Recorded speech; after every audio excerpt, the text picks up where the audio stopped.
Hello বন্ধুরা, রাধে রাধে। তোমরা সবাই কেমন আছো? আশা করছি খুব ভালো আছো। দেখো, এবছরের শীতের শুরুতেই আমি পিঠা বানিয়েছি। পিঠা বানানোর জন্য দেখো, আজকের আমি পাটিসাপটা পিঠা বানাবো। তার জন্য আমি এই যে পুর বানিয়েছি, ক্ষীর ভরা পাটিসাপটা পিঠা বানাবো। দেখো, দু রকমের আমি পিঠা বানাবো, চিনি দিয়ে আর গুড় দিয়ে। প্রথমে চিনি দিয়ে এই যে পাটিসাপটা পিঠাটা আমি ভেজে নিচ্ছি। এটা আমি গোবিন্দভোগ চাল দিয়ে করেছি পিঠাটা। গোলাটা আমি গুলে নিয়েছি। আর দেখো, এই যে ক্ষীর ভর্তি করে আজকে পাটিসাপটা পিঠা বানাবো। কে কে খেতে পছন্দ করো আমার প্রিয় বন্ধুরা, চলে এসো তোমরা সবাই।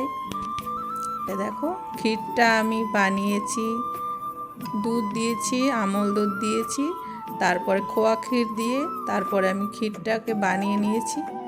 ক্ষীরসা ভর্তি করে আজকে পাটিসাপটা পিঠা বানাবো। দেখো, আমি এই যে পিঠাগুলো ভেজে নিচ্ছি। কেমন হয়েছে তোমরা কমেন্ট করে জানিও।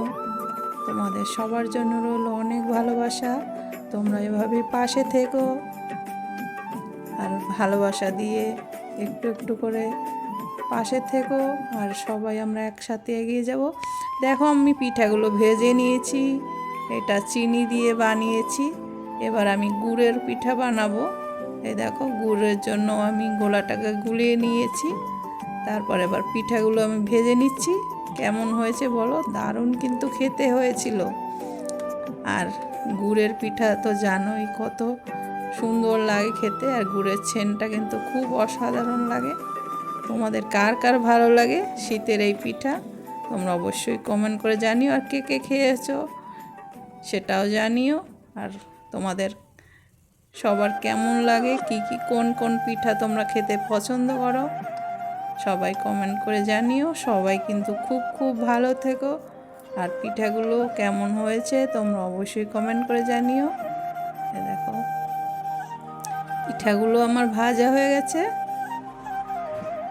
সবাই খুব খুব ভালো দেখো। সবার জন্য অনেক ভালোবাসা রইলো।